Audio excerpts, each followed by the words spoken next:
Welcome to This Explainer. Picture a place in the American South where history literally breathes through cobblestone streets and sweeping moss-draped oaks. We're talking, of course, about Savannah, Georgia. If you're at all fascinated by how cities are actually built to survive centuries of profound, sweeping change, well, you're in exactly the right place. Think about this for a second. 22. Out of the 24 public squares originally planned for the city nearly 300 years ago, an astonishing 22 of them still survive today. They remain exactly as they were laid out, shaded by those massive trees, acting as the absolute enduring soul of the city. Honestly, it's one of the only surviving colonial city plans in the entire United States. But this unique municipal layout wasn't just about making things look pretty. It was quite literally a blueprint for survival. This deeply intentional design is exactly what allowed Savannah to endure wars, devastating fires, crippling epidemics, and massive modernization, somehow bouncing back every single time. So let's jump right into part one, America's first planned city. Our story officially kicks off on February 12, 1733. That's when General James Edward Oglethorpe led a group of 114 colonists to the banks of the Savannah River, firmly establishing Georgia as the last of the original 13 colonies. But Oglethorpe wasn't just setting up some basic frontier outpost. He was executing a truly radical philanthropic vision. He designed what's known as the Savannah Plan.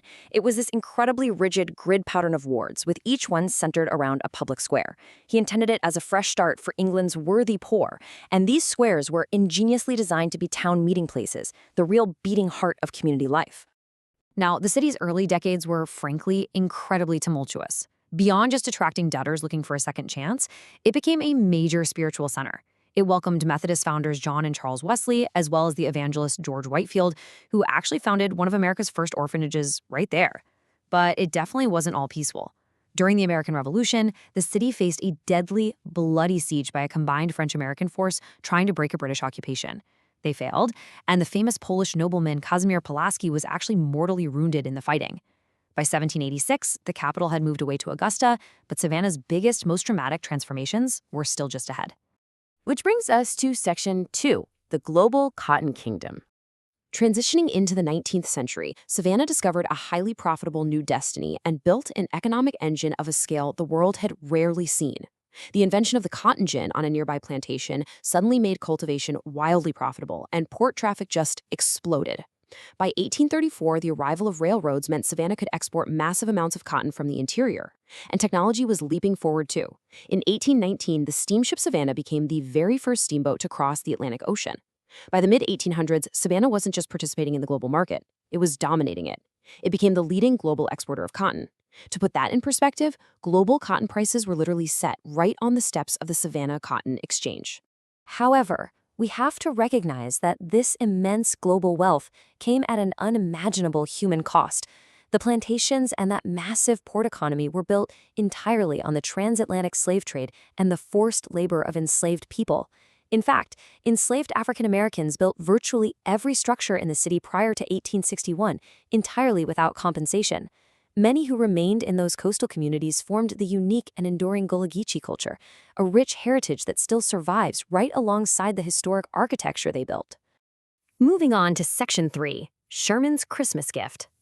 The outbreak of the Civil War in 1861 turned Savannah into a critical Confederate supply point, and the history of this specific era is filled with some incredibly painful contradictions.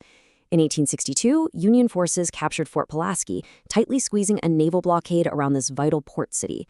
At the height of the war, more than 7,000 prisoners were confined right near Forsyth Park. And meanwhile, spaces originally designed for community and entertainment became intense political stages. The Savannah Theater, for instance, hosted Alexander Stephens' inflammatory 1861 cornerstone speech, where he explicitly declared slavery as the absolute foundation of the Confederacy. The city managed to hold out for over 2 years, but in December 1864, General William Tecumseh Sherman finally arrived. Now, after famously burning Atlanta and leaving a path of destruction across Georgia to the sea, he did something highly unexpected when he reached Savannah. He was so impressed by its remarkable beauty that he chose not to destroy it. He spared the city entirely. He then had the absolute audacity to send a telegraph to President Lincoln offering the intact city of Savannah as a literal Christmas present. Let's look at Section 4, Surviving Fire and Fever. Invading armies weren't the only existential threats this place faced. Nature repeatedly tried to wipe Savannah completely off the map. In 1796, a massive fire reduced half the city to ashes. Then, just a few decades later, in 1820, half the city burned to the ground all over again. But despite these massive structural losses, the city simply refused to die. They leaned right back on that original grid plan to rebuild. But sadly, 1820 wasn't done with Savannah just yet. The human toll that year was even more devastating than the fire. A horrific yellow fever epidemic swept through the city and wiped out a staggering 1/10 of the entire population. Yet, true to form, Savannah always bounced back. By 1858, they were busy installing the magnificent Serene Fountain and Forsyth Park, a real symbol of enduring beauty and rebirth.